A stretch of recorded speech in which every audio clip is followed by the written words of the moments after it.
Bonsoir, heureux de vous retrouver encore en ce jour pour partager la pensée de Dieu, la parole du Seigneur et surtout pour vous bénir. Ce soir, j'aimerais tout simplement vous entretenir sur la discipline et vous dire que le Seigneur veut que nous puissions nous discipliner. Et en un mot, on pourra dire, soyons disciplinés. Vous savez, la discipline, c'est quelque chose d'extraordinaire. Et à cause de la discipline, un homme peut réussir dans sa vie. Parce que sans la discipline, il y a l'échec. Adam a eu du mal à pouvoir se discipliner dans le jardin. Vous savez, c'est un cadre, c'est un endroit où il y a des règles. Il y a un endroit où, je pourrais dire, il y a un objectif à atteindre. On poursuit un objectif, on poursuit un but. Mais il faut être discipliné parce que Dieu n'avait pas créé ce jardin pour le plaisir, mais Dieu l'avait créé pour un but.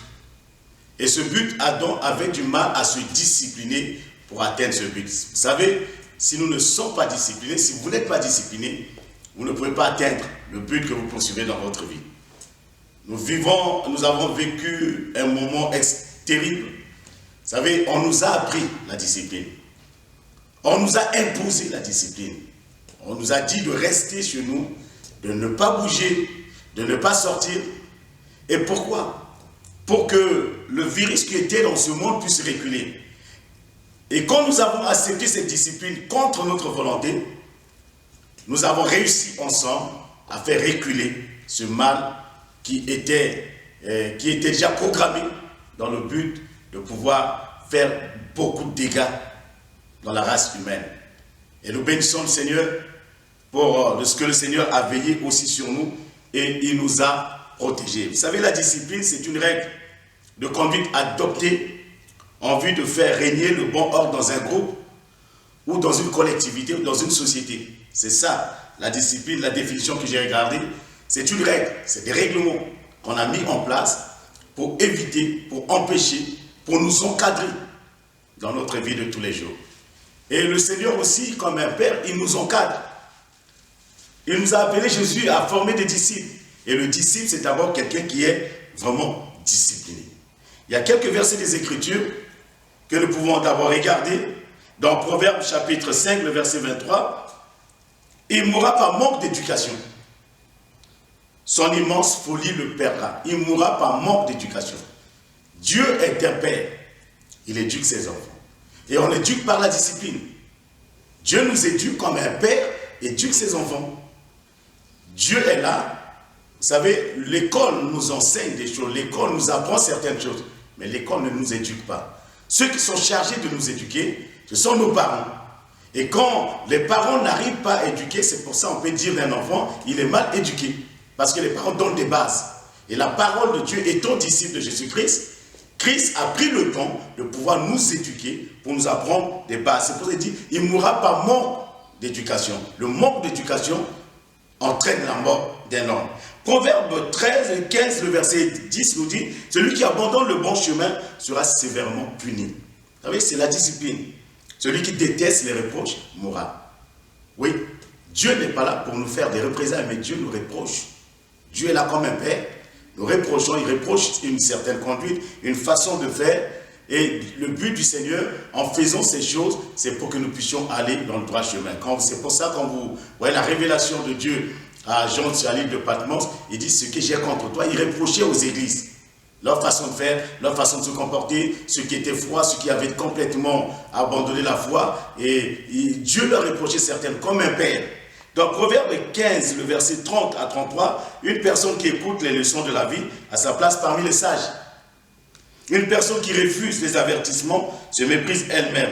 Mais celle qui accepte les reproches apprend à réfléchir. C'est pour ça, bien-aimés, nous devons, la discipline passe aussi par ce moyen-là. On va nous dire ce que nous devons faire. La discipline, ce n'est pas quelque chose que nous aimons souvent. Parce que l'homme se sent libre. C'est vrai, Dieu nous a créés libres. Dieu nous a créés avec le libre arbitre. Chacun peut faire ce qu'il veut. Mais Dieu reste toujours l'arbitre pour nous recadrer, pour nous amener. Et pour cela, il nous a donné sa parole et sa parole est là pour pouvoir nous aider et nous conseiller. Je ne lirai pas Hébreux chapitre 12 parce que c'est le mardi, c'est le temps où nous passons beaucoup plus de temps à regarder quelques versets des Écritures, à nous inspirer parce que nous ne sommes pas là pour prêcher le bon sens, mais nous sommes là pour prêcher la parole de Dieu.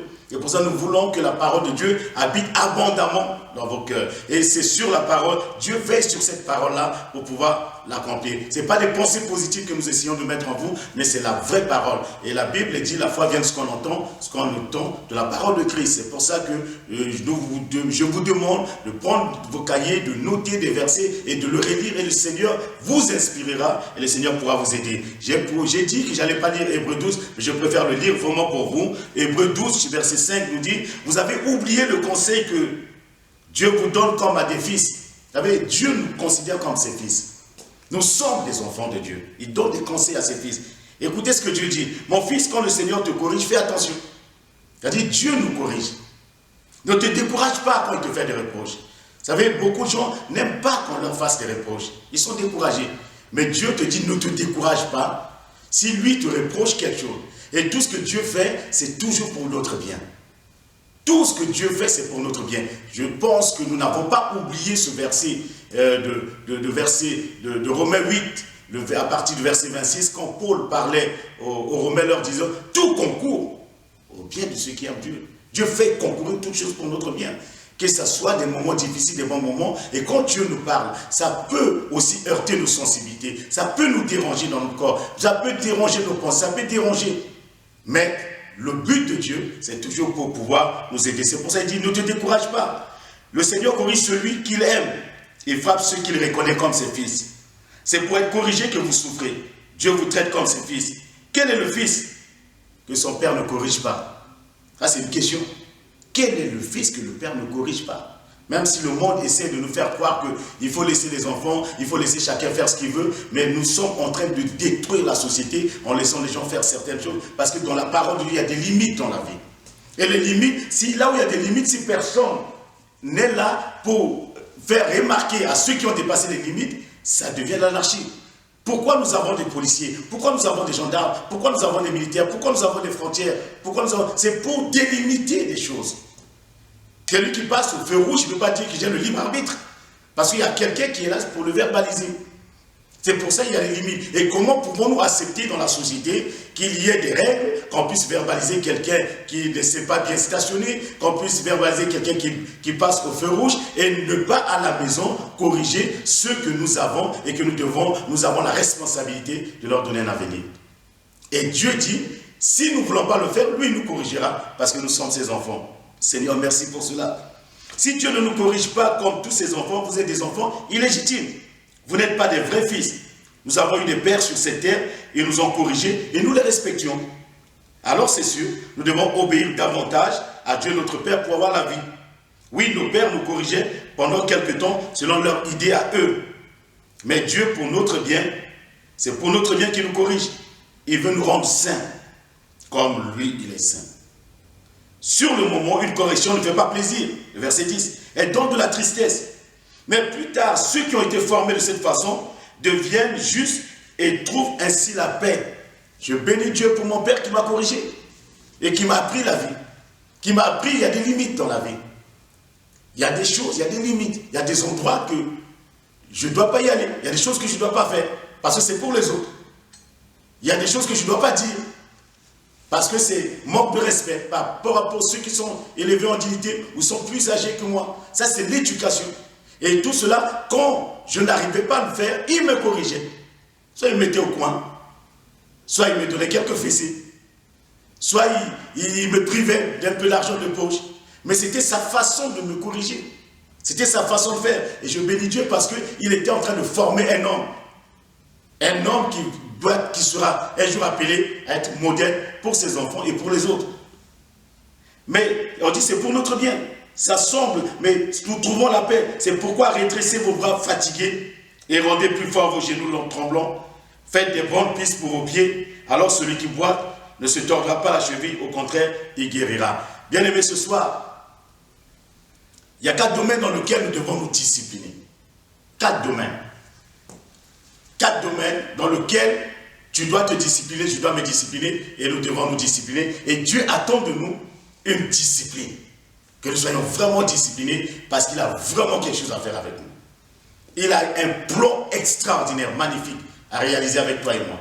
Il a des choses que tu ne peux pas imaginer. Souviens-toi de Ephésiens 3, verset 20, qui dit tout simplement, Dieu est capable de faire au-delà de ce que tu peux penser, au-delà de ce que tu peux imaginer. Peut-être il y a des choses que tu es loin d'imaginer que Dieu est capable de faire avec toi. Mais j'aimerais te dire ce soir que Dieu peut faire avec toi des choses invraisemblables.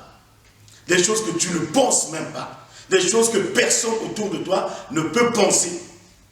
Que tu peux le réaliser, mais Dieu va le faire. Et tout est possible à celui qui croit. Si tu crois ce soir, cela va se réaliser. Cela va s'accomplir dans ta vie. Si Jésus a fait marcher les paralytiques, oui, il te fera marcher. Si Jésus a ouvert les yeux des aveugles, il ouvrira tes yeux. Si Jésus a fait parler les muets, mais tu auras la parole puissante dans ta bouche. Mais regardons d'abord la première discipline. Là, ce que nous devons commencer, nous devons nous discipliner. Nous devons discipliner premièrement nos pensées. Disciplinez vos pensées. Disciplinons nos pensées. Dans Romains 12, le verset 2 nous dit quoi? Ne vous conformez pas au siècle présent, mais soyez transformés par le renouvellement de l'intelligence, afin que vous discerniez quelle est la volonté de Dieu, ce qui est bon, agréable et parfait. Je dirais même, réformez vos pensées. Que nous amenons la réforme dans nos pensées. Vous savez, il y a des pensées qui sont en nous, des vieilles pensées. Des pensées qui ne quittent pas. Des pensées qui sont ancrées en nous. Des pensées qui nous rendent médiocres. Des pensées qui nous rendent désagréables. Des pensées qui nous amènent dans l'échec. Vous savez, ce n'est pas des pensées d'aujourd'hui, mais c'est des pensées qui sont logées en nous depuis notre enfance. Des choses qu'on nous a dites et que nous gardons cela, nous continuons à regarder et nous ressassons ces pensées à longueur de journaux. Je ne peux pas, je n'arriverai pas, je ne peux pas, je suis complexé, je ne suis pas la bonne personne. Ces pensées travaillent en nous. Au lieu de nous élever, ces pensées nous abaissent. Parce que ce n'est pas des pensées que nous avons eues quand nous étions chrétiens, mais c'est des pensées avec lesquelles nous avons grandi. Mais c'est pour ça Paul dit, soyez transformés par ces choses-là. Renouvelez, réformez vos pensées. Et Ésaïe disait à son époque, à ceux qui étaient avec lui, il dit car mes pensées ne sont pas vos pensées. C'est Dieu qui parle. Il dit mes pensées ne sont pas vos pensées et vos voix ne sont pas mes voix, dit l'Éternel. Autant les cieux sont élevés au-dessus de la terre, autant mes voix sont élevées au-dessus de vos voix et mes pensées au-dessus de vos pensées. Vous savez, l'homme pense à la terre, mais Dieu pense à des choses extraordinaires. Et Dieu dit, mes pensées sont au-dessus de vos pensées. Mais quand nous sommes enfants de Dieu, Dieu nous corrige pour que nos pensées ressemblent à ses pensées. Et Dieu veut déposer dans nos cœurs ses pensées à lui. Que nous commençons à penser comme lui. Que nos pensées s'élèvent. Que nos pensées deviennent des pensées de l'Éternel. Il dit, autant les pensées de Dieu sont au-dessus de nos pensées. Et quand nous acceptons Christ comme Seigneur et personnel, le Seigneur met en nous les nouvelles pensées, des bonnes pensées, et ces pensées nous élèvent. Comme Dieu est élevé, les pensées de Dieu sont élevées, nous aurons des pensées d'excellence, des pensées élevées. Et nous, plus tes pensées sont des pensées d'excellence, plus tu te lèves. Plus tes pensées sont bonnes, des pensées là te poussent vers le haut. Celui qui a des pensées médiocres, il descend. Celui qui a des pensées médiocres, il ne peut pas s'élever. Et beaucoup de gens ne s'élèvent pas dans la vie à cause des pensées qui les assaillent et qui les tiennent captifs. Vous savez, le noir dira que, parce que je suis noir, le blanc dira que je suis blanc, un tel, je suis noir, dira que l'asiatique dira parce que je suis asiatique. Ce sont des pensées que nous avons depuis l'enfance. Ce sont des choses qui sont en nous. Et je n'ai jamais vu quelqu'un le faire. Je n'ai jamais vu quelqu'un le réaliser. Ce sont des pensées démoniaques. Ce sont des pensées humaines. Ce sont des pensées de société. C'est pour ça Paul nous dit, soyez transformés. Enlevez les pensées de la société et commencez maintenant à vous remplir des pensées du royaume. D'où l'importance toujours d'écouter la voix de Dieu. Matthieu 9, le verset 4 nous dit, et Jésus connaissant leurs pensées dit, pourquoi avez-vous des mauvaises pensées dans vos cœurs? Il parle à ceux qui étaient dans la synagogue, des gens qui étaient là et qui chantaient les psaumes, qui battaient les mains, qui faisaient des choses, qui faisaient le sacrifice, mais remplis de mauvaises pensées. Pourquoi? Parce qu'il y a un homme qui venait d'être guéri, un paralytique qui venait d'être guéri. Mais pour eux, ils se disaient, non, chacun de nous doit rester tel qu'il est. Vous savez, il y a souvent des pensées qui sont en nous, disent, je resterai tel que je suis. Mais j'aimerais te dire ce soir, tu ne dois pas rester tel que tu es. Ce n'est pas moi qui le désire, mais c'est Dieu qui veut que tu ne sois pas comme tu es. Parce que Dieu veut faire au-delà. Et Jésus venait de guérir un paralytique. Les autres disent, mais pourquoi il guérit le paralytique? Ce gars doit rester tel qu'il est. Il est paralysé. Et beaucoup de gens pensent que tu vas rester tel que tu es, par terre. Mais aujourd'hui, si tes pensées se renouvellent, tu ne seras pas comme tu es. Tu vas te lever. Souviens-toi du boiteux de la porte qui avait 40 ans, qui était là, qui pouvait un seul instant imaginer que cet homme pouvait marcher. Qui pouvait imaginer un seul instant que cet homme pouvait se tenir debout comme eux. Et peut-être qu'il y a beaucoup de gens qui pensent que tu n'arriveras pas, tu ne te tiendras pas debout, mais tu vas te tenir debout.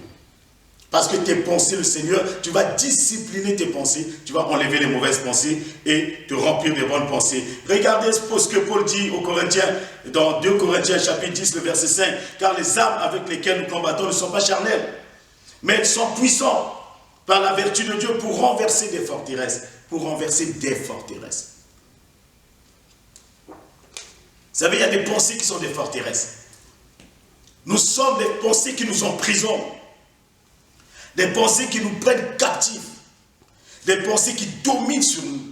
Des pensées qui nous enferment dans une façon de raisonner, dans une façon de vivre, dans une façon d'être. Il y a des pensées qui viennent et qui maîtrisent les gens, qui enchaînent les gens et qui le mettent dans un coin. Comme les Hébreux qui étaient en Égypte, 400 ans, ils étaient animés de mauvaises pensées. Ils ne pouvaient pas s'en sortir. Parce que ces pensées les ont emprisonnés eux-mêmes. Malgré qu'ils sont sortis de l'Égypte, vous voyez même dans le désert, ils disaient qu'en Égypte on mangeait les concombres parce qu'ils ont été emprisonnés. Alors que Dieu ne voulait pas qu'ils mangent les concombres. Qu'ils aillent maintenant dans un pays où coule le lait, le miel. Mais en attendant d'aller dans le pays où coule le lait, le miel, ils se nourrissaient de la manne et des cailles. Mais tout ça, les concombres, les oignons, c'était quelque chose d'exceptionnel pour eux. Peut-être qu'il y a des choses pour lesquelles on se contente, mais il faut briser les forteresses. Qu'est-ce que dit le verset 5 nous dit? Nous renversons les raisonnements et toute hauteur qui se lève contre la connaissance de Dieu. Et nous amenons toute pensée captive à l'obéissance de Christ. Que nous amenons toute pensée captive à l'obéissance de Christ. Nous disciplinons nos pensées. Et telle pensée, tu n'as pas ta place dans mon cœur. Telle pensée, tu n'as pas ta place. Si ça fait des années que tu m'as nourri et tu ne m'as pas aidé, mais à partir d'aujourd'hui, je t'amène, tu es maintenant captif. C'est au lieu que ce soit l'homme qui soit captif, mais emprisonne cette pensée. Au lieu que cette pensée t'emprisonne, mais tu peux l'emprisonner, le lier et le chasser de ta vie. Parce que, n'est-ce pas, Jésus a chassé les mauvaises pensées des Pierre. Il dit, arrière de moi, Satan. Parce qu'il y a des gens, à défaut d'être libres, nous risquons d'être emprisonnés par des pensées. Et les pensées nous emprisonnent et nous maintiennent très très bas. C'est pour ça, Paul disait, amenez toute pensée captive à l'obéissance de Christ. Ce Psaume 94, le verset 19 nous dit, quand les pensées s'agitent en foule au-dedans de moi, des consolations réjouissent mon âme. Que les consolations de Dieu réjouissent ton âme. Parce qu'il y a des pensées qui s'agitent. Nous devons discipliner. Vous savez, discipliner, c'est quoi? C'est mettre de l'ordre. De ne pas laisser les pensées se mélanger. Les bonnes comme les mauvaises. Mais choisis, trie. Les mauvaises pensées, tu le mets dehors. Et les bonnes pensées, tu t'en sers pour évoluer dans la vie. Philippiens 2 nous dit, rendez ma joie parfaite. Ça, c'est l'apôtre Paul. Ayez un même sentiment, un même amour, une même âme, une même pensée. Que la joie, des pensées de joie, des pensées de réussite, des pensées qui vous élèvent. Vous savez, vous serez heureux si vous avez des bonnes pensées. Mais vous serez malheureux si vous n'avez que des mauvaises pensées. Et beaucoup de gens sont malheureux à cause des mauvaises pensées. Parce qu'ils pensent du mal d'eux-mêmes. Et quand quelqu'un commence à penser du mal de lui, il pense du mal des autres. Mais quelqu'un qui pense du bien de lui-même ne peut jamais penser du mal des autres. C'est pour ça Paul dit, ayez les mêmes pensées, les mêmes sentiments. Qu'est-ce que tu penses des autres? Qu'est-ce que tu penses des autres? Non, je serais tenté d'abord de te demander qu'est-ce que tu penses de toi-même. Parce que si tu sais ce que tu penses de toi, tu sauras ce que tu peux penser des autres. Mais si tu ne sais pas ce qui est bon pour toi, tu ne sauras jamais ce qui est bon pour les autres. Mais que le tri se passe au niveau de tes pensées. Prends Philippiens 4, le verset 8 avec moi. Ne vous inquiétez de rien. Mais en toute chose, faites connaître vos besoins à Dieu par des prières, des supplications, avec des actions de grâce. C'est le verset 7.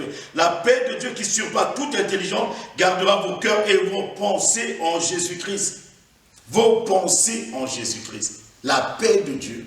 Au lieu de s'inquiéter, au lieu de gémir, au lieu de se plaindre. Mais la Bible nous dit que nous devons prier, nous devons faire connaître à Dieu nos besoins par des prières. Et le verset 6, et la paix qui surpasse toute intelligence gardera vos cœurs, vos pensées en Jésus-Christ. Et le verset 8, au reste, frère, que tout ce qui est vrai, que tout ce qui est vrai, tout ce qui est honorable, tout ce qui est juste, tout ce qui est pur, tout ce qui est aimable, que tout ce qui mérite l'approbation, ce qui est vertueux et digne de louange, soit l'objet de vos pensées. L'objet de vos pensées. Or, quand Dieu a appelé Abraham, qu'est-ce qu'il a pensé? Vous savez, Abraham a réussi tout simplement parce qu'il a réussi à avoir des pensées de Dieu. Quand Dieu lui dit, quitte Charan, là où tu es, va dans le pays que je te montrerai. Mais Abraham est parti. Vous savez, la première chose, c'était quoi? Il n'a pas eu peur de dire, je suis dans un pays étranger. Je ne vais pas m'en sortir. Je suis au milieu des Cananéens. Pourquoi Dieu m'a amené dans ce pays? Pourquoi je suis là? Abraham n'a pas commencé à maudire les gens avec qui il vivait. Mais il a dit, Seigneur, je te remercie parce que tu m'as amené dans un peuple, au milieu d'un peuple extraordinaire. Alors les Cananéens ne connaissaient pas Dieu. Mais pour Abraham, c'était le meilleur endroit que Dieu pouvait l'amener. Il pense à Joseph. Quand Joseph se retrouve en Égypte, il était heureux, il n'a pas eu de mauvaises pensées. Parce qu'il avait toujours les pensées de Dieu en lui. Parce qu'il croyait fort au fond de lui que dans ce pays, un jour Dieu va m'élever. Et je dirigerai ce pays. À partir de maintenant, là où tu es, commence à croire que Dieu va t'élever là où tu es. Commence à croire que Dieu ne t'amène pas dans un endroit par hasard. Commence à croire que là où tu te trouves, la meilleure personne que Dieu amène dans cet endroit, c'est toi. Même Lot, qui était le neveu d'Abraham, s'est retrouvé dans un pays. Mais dans ce pays, il n'était pas le dernier. On dit il était assis à la porte avec les notables de la ville. À partir d'aujourd'hui, tu seras assis avec les notables là où Dieu t'a placé. Peu importe, c'est à toi, c'est tes pensées qui peuvent marquer la différence. Tu dois commencer à croire que là où tu es, tu vis sur la terre que Dieu t'a donnée. Tu ne vis pas. Beaucoup de gens pensent qu'ils sont étrangers. Ils sont là, ils attendent de mourir. Tu n'es pas là pour attendre de mourir, mais tu es là en train de travailler pour Christ, pour le retour de Jésus-Christ. Jésus n'a pas laissé dans ton monde pour dire que je viens te chercher, tu t'ennuies et je viens te chercher, mais il t'a laissé en pleine activité. Et là où il t'a placé, il t'a tout donné pour que tu puisses réussir. Et là où Dieu n'amène pas les gens n'importe comment, c'est nos pensées qui peuvent marquer la différence. Mais nous devons discipliner ces pensées-là, avoir des bonnes pensées. Enlevez tout cela. Mettez de l'ordre dans vos pensées. Mettons de l'ordre dans nos pensées. Le deuxième point, bien aimé, ce que nous devons discipliner, c'est notre langage ou nos paroles. Nous devons discipliner notre façon de parler. Dans Éphésiens 4, le verset 29, qui dit « Qu'il ne sorte de votre bouche aucune parole mauvaise, mais s'il y a quelques bonnes paroles qui servent à l'édification et communiquent une grâce à ceux qui l'entendent. » Vous savez, nous avons commencé par les pensées. C'est-à-dire, si les pensées sont bonnes, les paroles seront bonnes. Si les pensées sont mauvaises, les paroles seront mauvaises. On dit c'est de l'abondance du cœur que la bouche parle. C'est-à-dire, si les choses sont mauvaises, au-dedans de nous, ne pourront sortir de nos bouches que des mauvaises paroles. C'est pour ça, Paul exhortait ceux qui étaient avec lui en disant qu'il ne sorte de votre bouche aucune mauvaise parole. Mais s'il y a lieu, des bonnes paroles qui servent à l'édification et qui communiquent une grâce à ceux qui l'écoutent. Dans le psaume 55, le verset 22 dit, sa bouche est plus douce que la crème, mais la guerre est dans son cœur. C'est-à-dire, ça c'est la manipulation. Vous savez, vous ne pouvez pas être le contraire. Vous ne pouvez pas penser autre chose et dire autre chose. Ce que vous pensez, c'est pour ça qu'on dit c'est la duplicité. C'est quelqu'un qui n'est pas net. C'est quelqu'un qui est composé. Mais nous devons être uniques. C'est ça qu'on appelle, Dieu dit à Abraham un jour, sois intègre. L'intégrité et être intègre, c'est être un. C'est être un, c'est pas être divisé. C'est pas être en plusieurs morceaux. Mais c'est être un. Je dis ce que je pense. Et quand tu commences à dire ce que tu penses, les choses commencent à changer et à bouger dans ta vie et dans la vie des autres. Jacques, qu'est-ce qu'il dit? Jacques, le frère de Christ, nous dit, c'est pourquoi rejetons toute souillure et tout excès de malice. Tout excès de malice. Recevez avec douceur la parole qui a été plantée en vous et qui peut sauver votre âme. C'est-à-dire la parole qui a été plantée en vous, la parole qui vous a été donnée qui peut sauver votre âme. Aujourd'hui, nous devons nous remplir de la parole de Dieu. Et ce soir, j'aimerais te communiquer la parole de Dieu, que tu reçoives la parole, que cette parole soit plantée dans ton cœur. Parce que quand on sème un grain, ce grain pousse. Quand il y a une semence, elle pousse. Quand il y a quelque chose qu'on a planté, tôt ou tard, cela va produire quelque chose. Et prenez la parole de Dieu, rejetez toujours tout excès de malice. Bien-aimés, nous ne pouvons pas être plus malins. pas être malin que Dieu, plus malin que Dieu. Dieu n'est pas malin, Dieu est intelligent, Dieu est grand. Mais c'est le diable qui est malin et nous ne devons pas faire semblant de faire les choses. Nous devons laisser la parole de Dieu rentrer en nous pour que notre langage change. Et Proverbe 15, le verset 14 nous dit, un cœur intelligent cherche la science, comme ce que tu fais ce soir. Mais la bouche des insensés se plaît à la folie. Un cœur intelligent cherche la science. Mon peuple périt par manque de connaissances. Et il nous faut apprendre à parler un langage nouveau. Vous savez, Dieu a chassé Adam du jardin, tout simplement à cause du langage. Parce que quand Dieu l'a appelé, où es-tu Adam? Quand Adam sort finalement de sa cachette, il vient, il parle autrement et Dieu comprend qu'il se passe quelque chose. Il dit, mais qui t'a appris ce langage que tu as lu? Qui t'a appris ça? Tu as appris ça de qui? Parce que ici, nous ne parlons pas ce langage-là. Nous ne parlons pas le langage de la nudité. Nous sommes habillés par l'Esprit de Dieu. Nous ne parlons pas de langage, le langage de la haine, parce que nous sommes remplis de l'amour de Dieu. Nous ne parlons pas de langage de la division, parce que nous sommes remplis du rassemblement du Christ, de Jésus-Christ. Nous ne parlons pas le langage de la soustraction, mais nous sommes remplis de l'addition. Dieu ne cesse d'ajouter au milieu de nous. Nous ne parlons pas le langage de la division, mais nous sommes remplis de la multiplication. Dieu multiplie son peuple. Nous ne sommes pas remplis des paroles du monde, mais nous sommes remplis des paroles de Dieu. Et Dieu dit, mais qui t'a appris ce langage? C'est pour ça que nous devons réformer notre façon de parler. Nous devons discipliner notre façon. Nous devons discipliner notre langue, discipliner nos bouches et faire attention, dire à notre bouche ce qu'il doit dire, ce qu'il ne doit pas dire. Nous devons veiller sur cela. Et le Proverbe 16, le verset 23 dit, celui qui est sage de cœur manifeste la sagesse par sa bouche. Vous savez, on dit le sage parle. Quand le sage parle, il augmente le savoir des autres. Il faut être sage. La parole, il dit, celui qui est sage manifeste la sagesse par la bouche. Quand on t'écoute, qu'on écoute la sagesse de Dieu et l'accomplissement de son savoir paraît sur ses lèvres. Le verset 24 nous dit, les paroles agréables sont un rayon de miel, douces à l'âme et salutaires pour le corps. Qu'à partir de maintenant que Dieu te donne des paroles douces, que les paroles qui sortent de ta bouche soient des paroles bénies. Parce que tes pensées ont été réformées, parce que tes pensées ont été transformées et que ce qui sort de toi, tu as discipliné ton langage. Tu ne parles pas comme monsieur tout le monde. Vous savez, les gens ont dit de Jésus, il ne parle pas comme les scribes. Il ne fait pas comme les scribes. Il ne fait pas comme nos religieux. Mais cet homme est différent. Mais maintenant, les gens vont voir la différence. Les gens vont reconnaître que tu es de Dieu. Quand tu prendras la parole, quand tu parleras dans ta maison, quand tu parleras à tes amis, quand tu parleras aux autres, il dit, mais cet homme, on ne comprend pas. Il sort de cette parole. Quand Daniel parlait à Babylone, même le roi était émerveillé.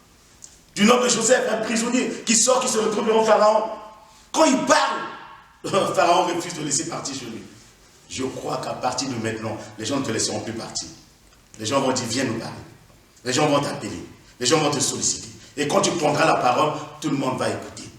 Quand tu prendras la parole, les gens seront attentifs à ce que tu es en train de dire. Parce que c'est ce que Dieu veut faire avec toi. C'est pour ça que Dieu te dit, il veut que tu sois discipliné. Parce que lui, il a besoin de toi, il a besoin de ta bouche, il a besoin de ce qu'il a mis en toi pour réaliser les grandes choses. Ecclésiaste 10, le verset 12 nous dit, les paroles de la bouche du sage sont pleines de grâce, tes paroles seront pleines de grâce. Mais les lèvres de l'insensé causent sa perte. Le commencement des paroles de sa bouche est folie, à la fin de son discours est une méchante folie. Là, c'est la partie B que nous ne commentons pas, mais nous voulons tout simplement prendre la partie 12, le verset 12. Les paroles de la bouche du sage sont pleines de grâce. Que tes paroles soient pleines de grâce. Job, regardez ce que Job lui-même il nous dit aussi dans Job 19, 1 à 2. Et on dit, Job prend la parole. Et Job dit à ses amis, jusqu'à quand affligerez-vous mon âme et m'écraserez-vous par vos discours? Vous savez, il y a des amis de Job qui sont venus le consoler, mais il écrase avec les paroles. Que ne te laisse pas écraser par des mauvaises paroles. Ne te laisse pas écraser. C'est pour ça qu'il dit, discipline ton langage, discipline ta bouche, discipline tes paroles. Si tu veux discipliner tes paroles, tu dois t'éloigner des paroles.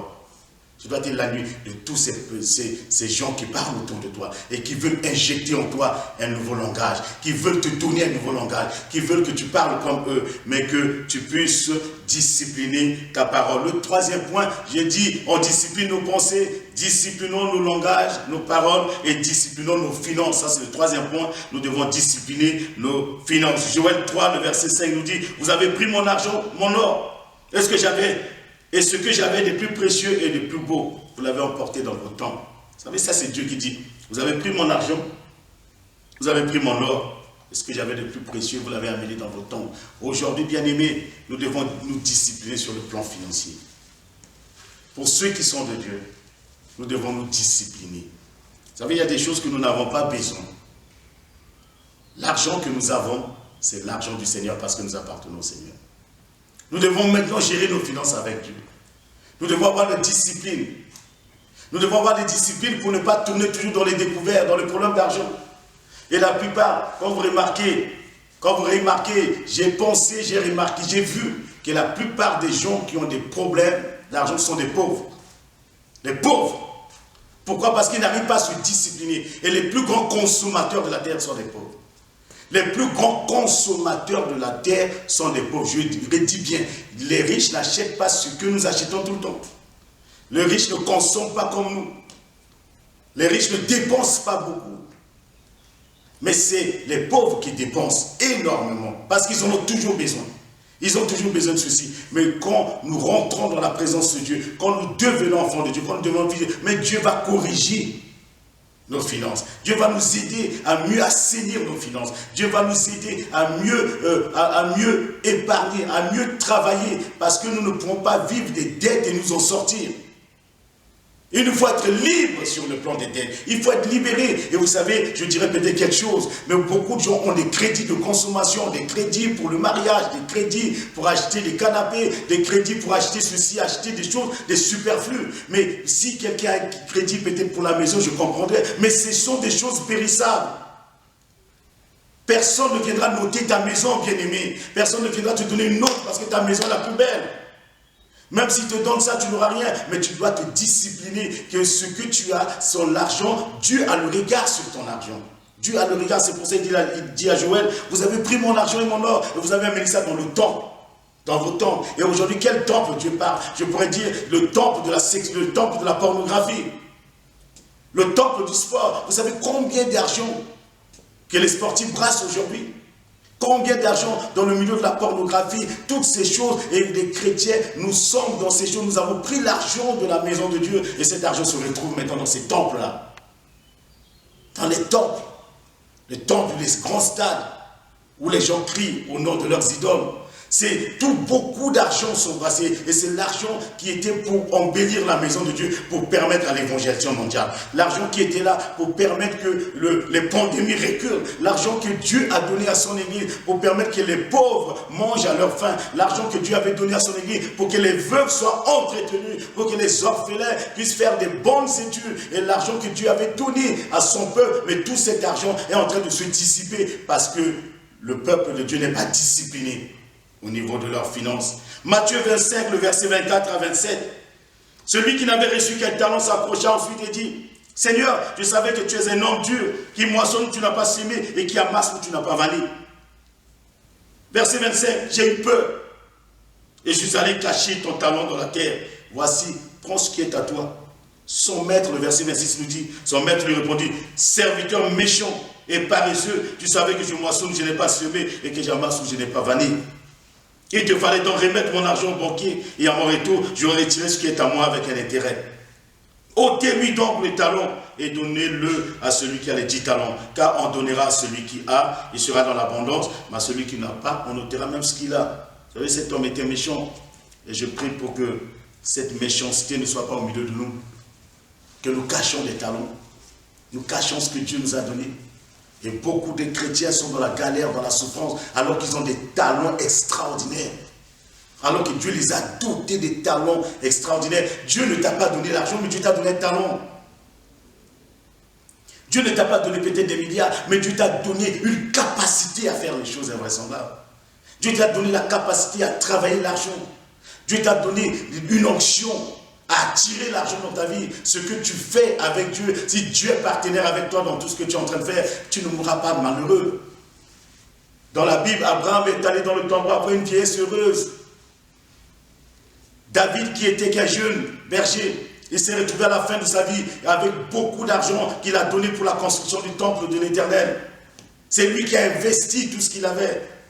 Mais c'est un homme qui est parti de rien, mais parce que Dieu lui a donné un talent. L'onction de Dieu était sur sa vie, mais l'onction de Dieu est sur ta vie. La force de Dieu est sur toi, et Dieu nous a tous donné des choses pour que nous puissions les fructifier. Mais les mauvaises pensées, si nous ne sommes pas réformés dans nos pensées, nous allons penser que ce que nous possédons, ce n'est rien que du tout. Et beaucoup de gens se plaignent parce qu'ils n'ont rien, j'ai pas ceci. Mais aucun enfant de Dieu ne peut se plaindre parce que l'Éternel est grand. La grâce de Dieu, la faveur de Dieu est sur nous. Regardons ce que nous avons autour de nous. Regardons ce que Dieu nous a donné et mettons cela au service de l'Éternel. Et nous verrons que nous allons produire beaucoup de choses. Et nous, qu'est-ce que nous allons dire au Seigneur lorsque nous arriverons au ciel? Seigneur, tu as été méchant. Il dit non. J'étais béni comme j'ai béni tout le monde. À chacun selon sa capacité. Et je suis capable de vous donner au-delà de ce que vous pouvez, au-delà, selon vos capacités, au-delà de ce que vous pouvez penser, voir, imaginer. Jacques nous dit, à vous maintenant riches, là il parle aux riches, il dit, pleurez, gémissez à cause des malheurs qui viendront sur vous. Vos richesses sont pourries. Jacques 5, le verset 3. Vos richesses sont pourries et vos vêtements sont rongés par les teignes. C'est le verset 3 qui nous intéresse. Votre or et votre argent sont rouillés. Et leur rouille s'élèvera en témoignage contre vous et dévorera vos chairs comme un feu. Vous avez amassé des trésors dans les greniers. Les gens gardent des choses, les gens s'accumulent des choses et disent, mais votre argent est rouillé. Vous imaginez un peu, à force de garder des choses, si nous n'investissons pas, la rouille va détruire ce que nous avons. Si nous n'investissons pas, pour le salut des âmes.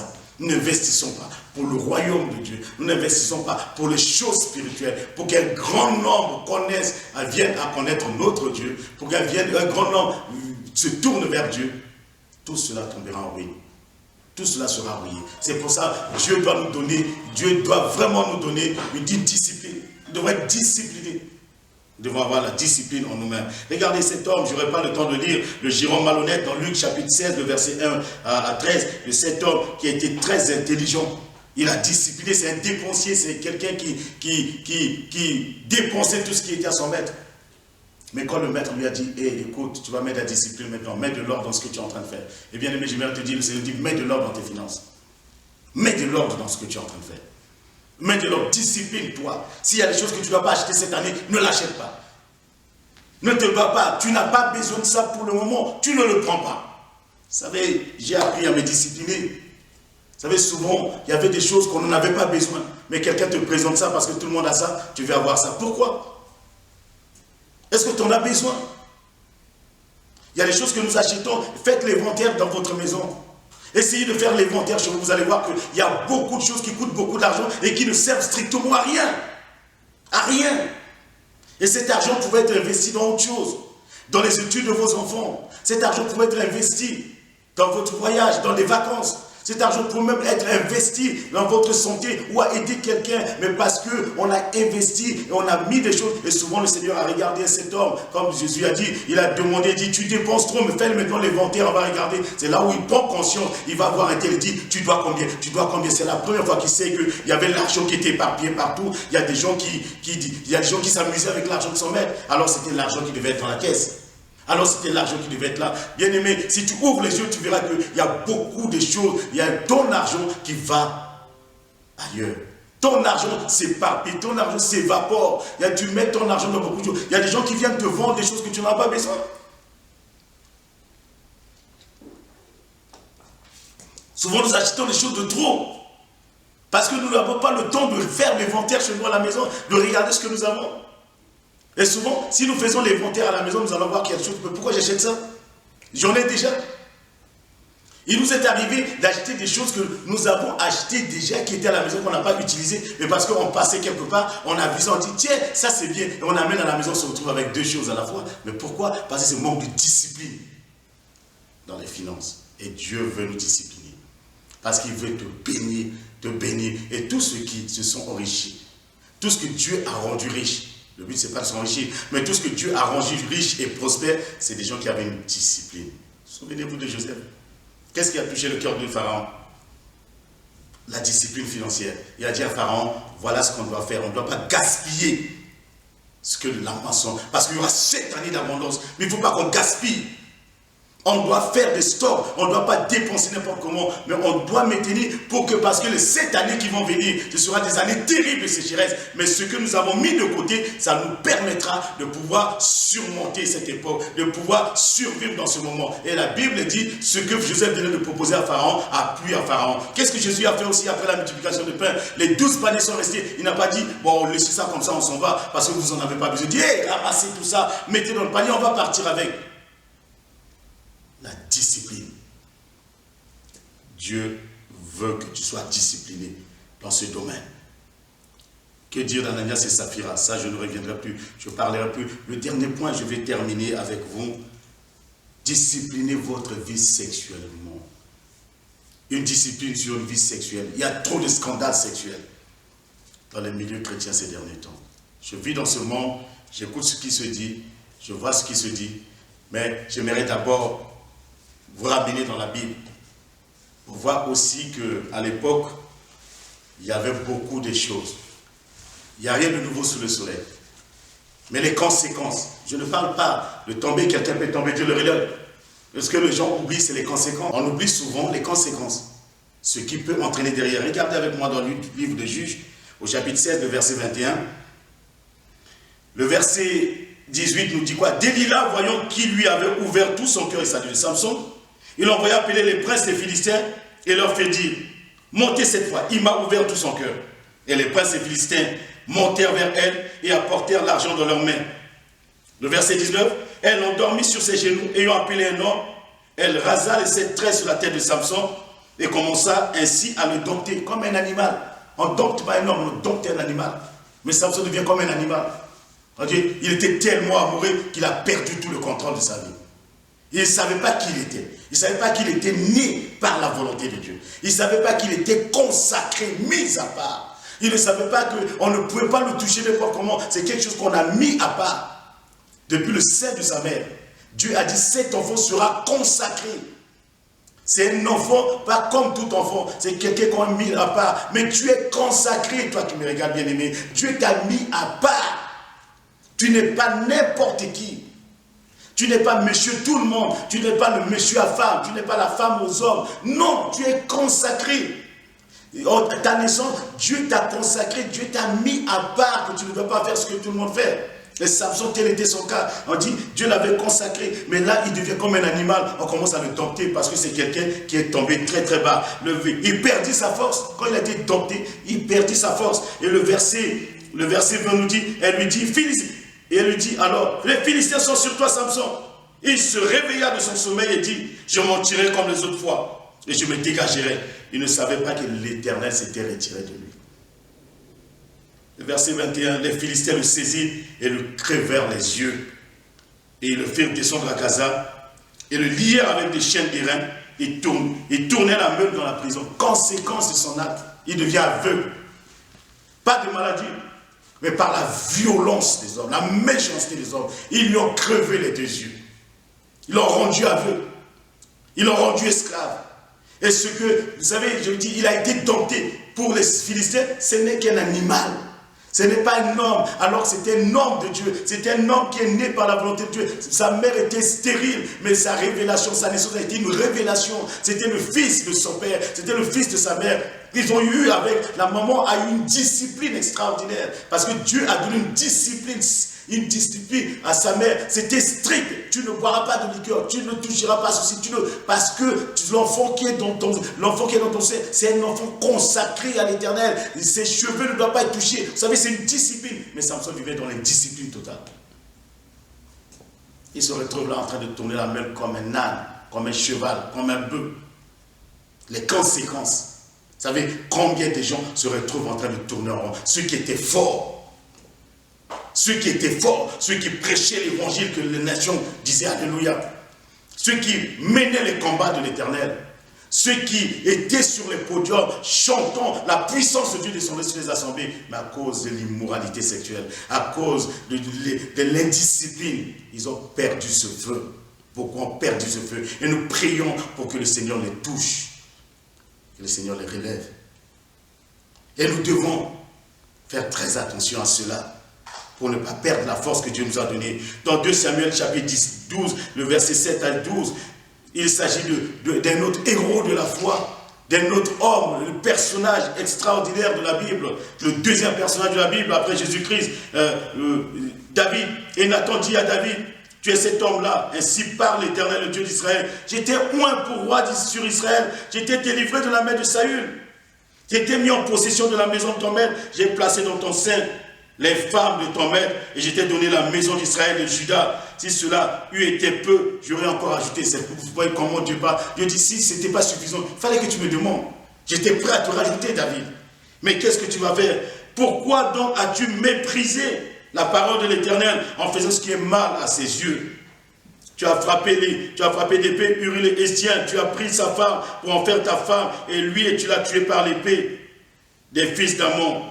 Maintenant, l'épée ne s'éloignera jamais de ta maison parce que tu m'as méprisé, parce que tu as pris la femme Uri, le Héthien, pour en faire ta femme. Vous imaginez bien aimé les conséquences. Dieu ne dit pas que tu n'es pas roi.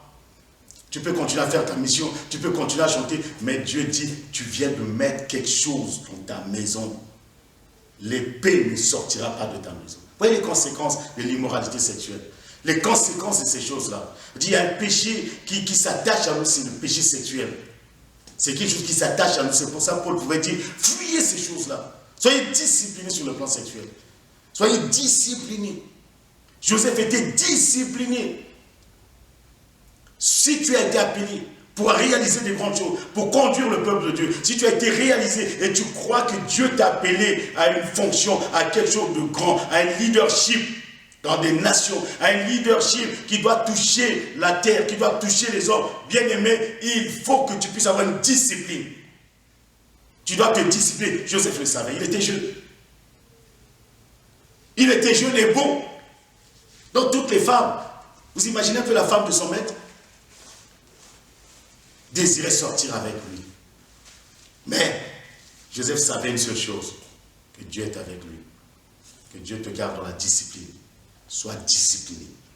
Sois discipliné. Et David a maudit lui-même, il a compliqué les choses pour sa vie. Et le fils de David, que dire le fils de David, de Salomon? Je terminerai par Salomon. 1 roi, chapitre 11, le verset 1 à 13. Le roi Salomon aima beaucoup les femmes étrangères. Il aima beaucoup les femmes étrangères. On précise, la Bible précise les femmes étrangères, celles qui n'étaient pas israélites. Donc c'est quelqu'un qui ne pouvait pas rester sur place. Et ces hommes-là, leur point commun, c'est quoi? Ils avaient ce qu'on appelle des pulsions sexuelles. Ils n'arrivaient pas à se contrôler. Mais s'il y a un problème dans ce sens-là, parlons à un homme de Dieu, parlons à quelqu'un. Si toi, tu es homme de Dieu, confie-toi à un collègue. Parce que tu n'iras nulle part. On ne peut pas s'en sortir avec ça. Regardez ce qui a détruit ces hommes-là. C'est vrai, il dit, soyez disciplinés. Soyons disciplinés. Et on dit, Samson aimait beaucoup les femmes étrangères. Outre la fille de Pharaon, des Moabites, des Ammonites, des Édomites, des Sidoniennes, des Essiens. Vous savez, tout ça, c'est des étrangers. Et la plupart de ces filles-là, c'était des ennemis d'Israël. Mais Samson aimait, alors que Salomon aimait ces femmes-là. Vous imaginez que Salomon, c'était l'homme le plus sage de la terre. Si Samson était l'homme le plus fort, David était le meilleur roi d'Israël. Mais Salomon, son fils, était l'homme le plus sage. Mais il va faire des choses qui n'étaient pas bien. Et je ne lirai pas tous les versets. Regardez, on dit peu. Ce fut ces nations qui s'attachaient à Salomon, entraînés par l'amour.